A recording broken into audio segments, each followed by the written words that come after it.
მახაჩევი ქმნის ამ ციკლს და ბევრი მაღალი დონის მოჭიდავე ქმნის ამ ციკლს, რომ მახაჩევი არ არის ის მებრძოლი, რომელსაც ასე წამოუდგები და მე ხელს გაგიშვებს და მოდი ახლა ვიჩუქოთ ფეხზე.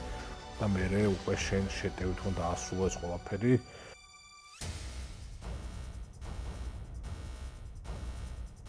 ვიდეოს ეს ნაწილი მინდა გამოვიყენო, რომ გთხოვოთ, რომ გამოიწეროთ ჩვენი არხი. გვინდა რომ შემდეგ დიდ ნაბიჯს მივახციოთ, რომელიც არის 1000 გამომწერი. ძალიან ბევრი არ დაგვრჩა, ბევრი ადამიანი, ვინც დიდხანს უყურებს ამ ვიდეოებს, მათ არ აქვთ გამოწერილი ჩვენი არხი. თუ შენ ხარ ერთ-ერთი, ეს არის უფასო, გამოიწერეთ ჩვენი არხი, დაგვეხმარები ამით საკმაოდ. გამოიწერეთ, დააკომენტარეთ, მოიწონეთ ვიდეო, ეს ყველაფერი ჩვენთვის საკმაოდ დიდი мотиваცია და დახმარებაა. და ჩვენი მხრიდან შევეცდებით, რომ მაქსიმალურად ხარისხიანი ანალიზი და კონტენტი ზოგადად შემოგთავაზოთ. საომრად სხვა ტიპის კონტენტიც გვექნება ამ არხზე, ასე რომ ჩვენთვის საკმაოდ დახმარება იქნება თქვენ თუ ჩვენ არხს გამოიწერთ და ასევე 1000 გამომწერამდე თუ მივალთ აგვისტოს ბოლომდე, ერთი კარგი გათამაშება გვექნება და სავარაუდოდ ბევრს მოიწონება და საინტერესო იქნება მათთვის. ბრუნდები მორიგი ვიდეოთი, ამჯერად მინდა post-fight განვიხილო UFC 330-ის main და co-main event-ები. დავიწყეთ main event-ით, ისლამ მახაჩევსა და იან გარის შორის. რეალურად ბრძოლა აღმოჩნდა საკმაოდ ახლო, თუ შევხედავთ რაუნდებს შიგნით და ასევე რაუნდების თვალსაზრისით. რეალურად მეხუთე რაუნდში, მეხუთე რაუნდის დასაწყისში 2-2-ზე ხონდა ბევრ ადამიანს, მათ შორის ერთ-ერთ მსაჯს. ზოგს ხონდა 3-1-ზე და ჩემი აზრით არავალიდური არც ერთი შეხედულება არ არის. თუმცა ეს ყველაფერი იმაზე გვაჩვენებს, რომ იან-გარი მაინც აღმოჩნდა საკმაოდ კარგი ოპონენტი მახაჩევისთვის და ბევრი რამ სწორად გააკეთა, თუმცა იყო რაღაცები, რაც ჩემი აზრით შეეძლო უკეთ გაეკეთებინა. რაზეც მქონდა ზოგადად აქცენტები გაკეთებული და ამჯერადაც ამ ვიდეოში შევეხებით. მოდით ვისაუბროთ რა გააკეთა იან გარიმ სწორად. ანუ იმას რაც ვისაუბროთ, რომ წამოდგომა რეალურად 4 წერტილზე გადასვლით შეიძლებოდა, ასე ვთქვათ, სახლის აშენებით, მუხლებზე გადატრიალებით და მე ასე ვთქვათ, ან გაქცევით, ან წამოდგომით, იყო სწორი და ძალიან კარგად შეძლო ბევრჯერ წამოდგომა.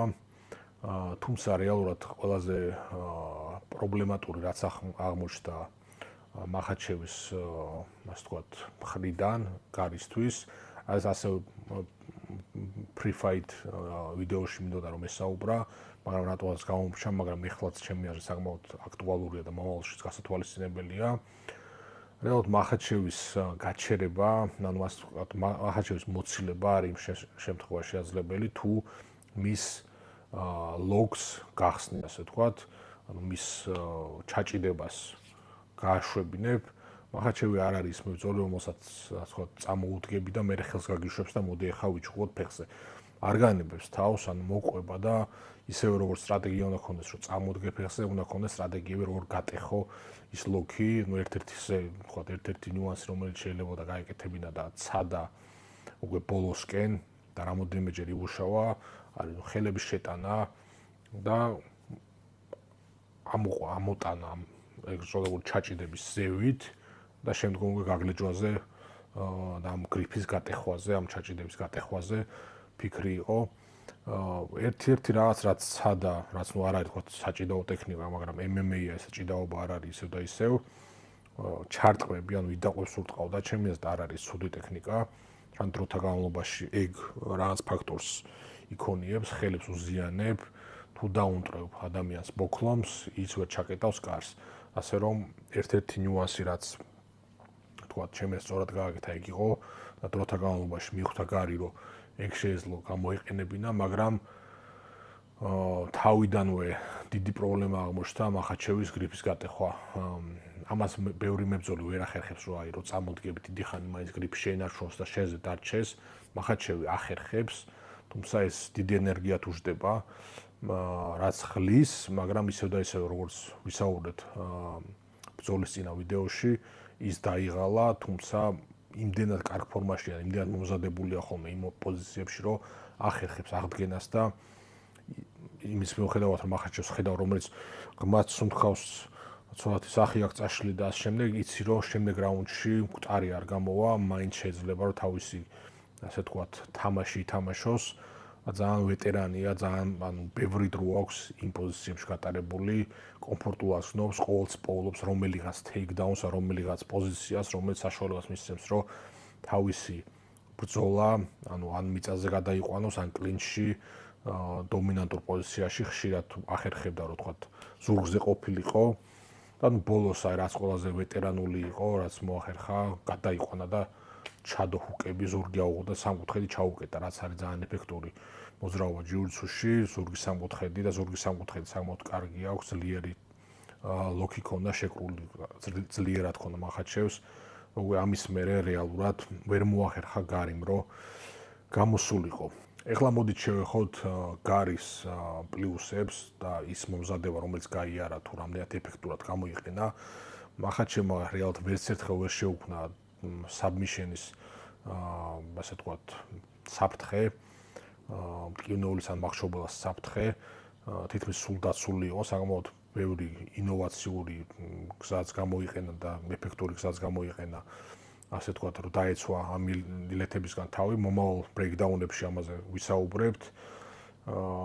და ყველგან მზად იყო, ასე ვთქვათ, ყველაფერს მზად იყო, მაგრამ ეს არ იყო საკმარისი, რადგან დაცვა მხოლოდ ვერ იგებს ბრძოლას, დაცვა იგებს, რომ მიგიყვანოს სადღაც და მერე უკვე შენ შეტევით უნდა დაასრულო ეს ყველაფერი. რაც გარის დააკდა, აგრესია დააკდა, თუმცა არ ვარ დარწმუნებული მარტო რომ ეს აგრესიის ნაკლებობა იყო მარტო მენტალიტეტიდან გამომდინარე.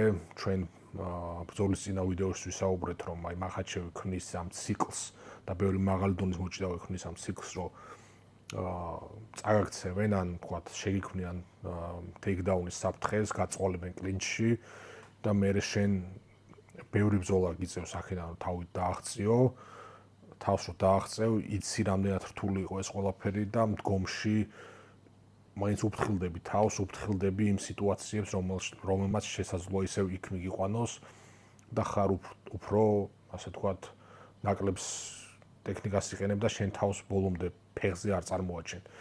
ის ლოგიკაც გამართლა ჩემი აზრით, რომ გარი მაინც უფრო მაღალი დონის სტრაიკერი იყო, თან საგრძნობლად ყველაფრის გათვალისწინებით, ანუ თქვა ზომის, წონის, ანთროპომეტრიის გათვალისწინებით, უფრო მაღალი დონის მებრძოლი იყო ფეხზე და არის ვიდრე მახაჩევი. იმის მიუხედავად, რომ მე მახაჩევის მდგომს არ ვაკნინებ და ძალიან მაღალი დონის მდგომი აქვს, ის არ არის ხაბიბი ამ შემთხვევაში.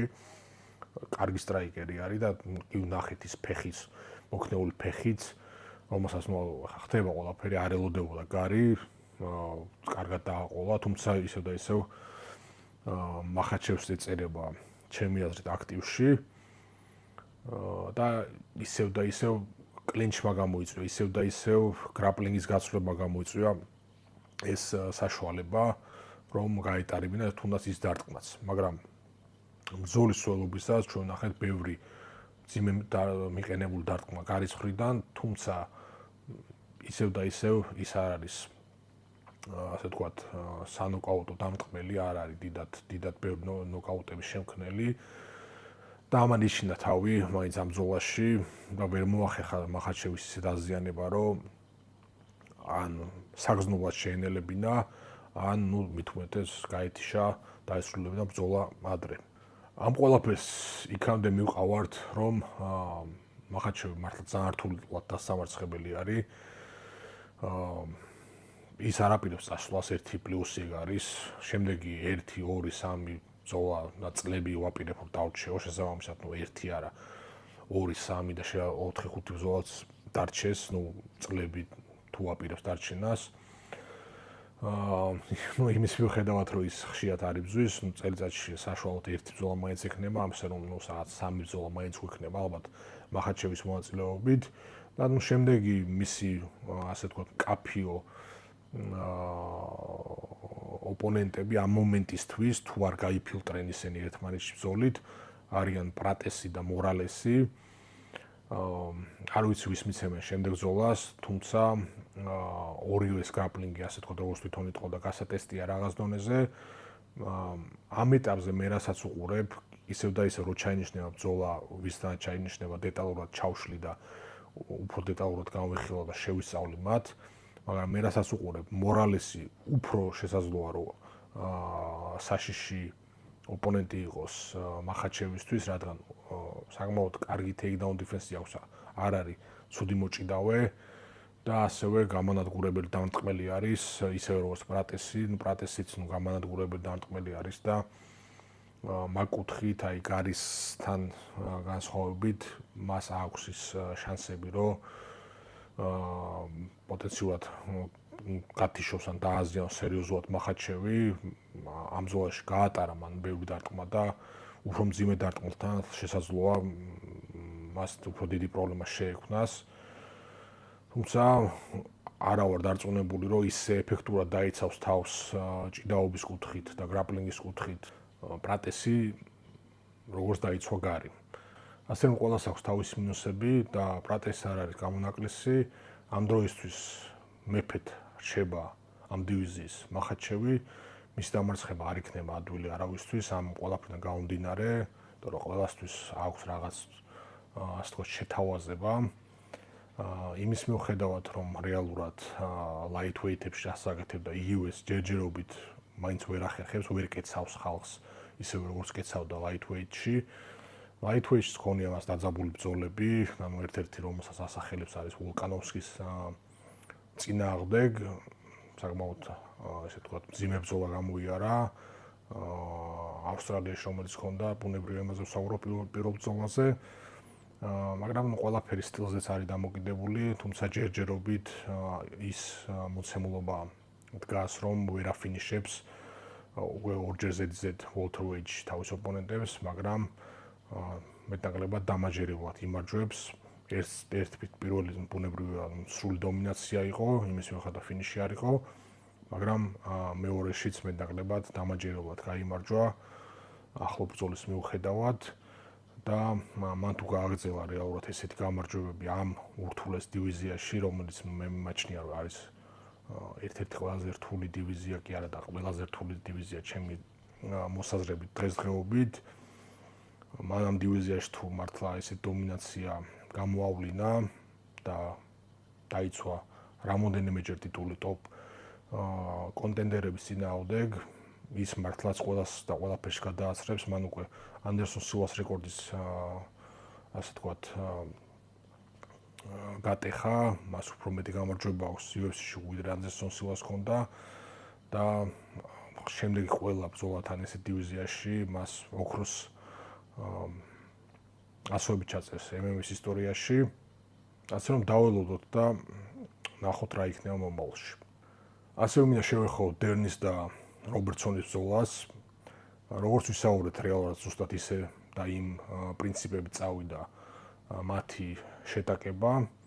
დერნი უკეთესი გრაპლერი, უფრო აქტიური მებრძოლი, გამოდგა გამარჯვებული, ჯიუ-ჯიტსუში წაჩვენა რომ სხვა დონეზე იყო, იმის მიუხედავად რომ რობერტსონი არის ძალიან მაღალი დონის ჯიუ-ჯიტსუს სპეციალისტიც და MMA-ის მებრძოლიც. და უკვე შემდეგი ბრძოლა სავარაუდოდ ჟანგუელისთან იქნება, როგორც ჟანგუელიმ პლასტიკური ოპერაცია გაიგეთა და ამ ბრძოლის მაგრამაც არ იყო მზად, ასევე როგორც მოიხსენებათ, ჟანგუელის დატოვებული ტიტული არის ეს. რადგან ავიდა ზედაწონაში რომ შევჩენკოსთან ეჩხუბა, ჟანგუელის გასეირნება ისეთი წარმატებული არ აღმოჩნდა, როგორც ამ შემთხვევაში მაღაჩევის, ასე რომ ბრუნდება ყოფილი ჩემპიონი და სავარაუდოდ შეიძლება რომ დერნთან გაარკვიოს საქმე. არ ელოდება ადვილი ბრძოლა დერნს მასთან, ადვილი დაცვა, თუმცა ნახოთ როგორ იქნება, ეგ ზოგადად ჩაინიშნება ბუნებრივია უკვე დეტალურად განვიხილავთ. ეგეც ერთ-ერთი საინტერესო ბრძოლა არის ჰორიზონტზე. გემშვიდობებით, როგორც ყოველთვის თქვენი მოსაზრებები ქვევით დაგვიწერეთ და შემოდით განხილვაში.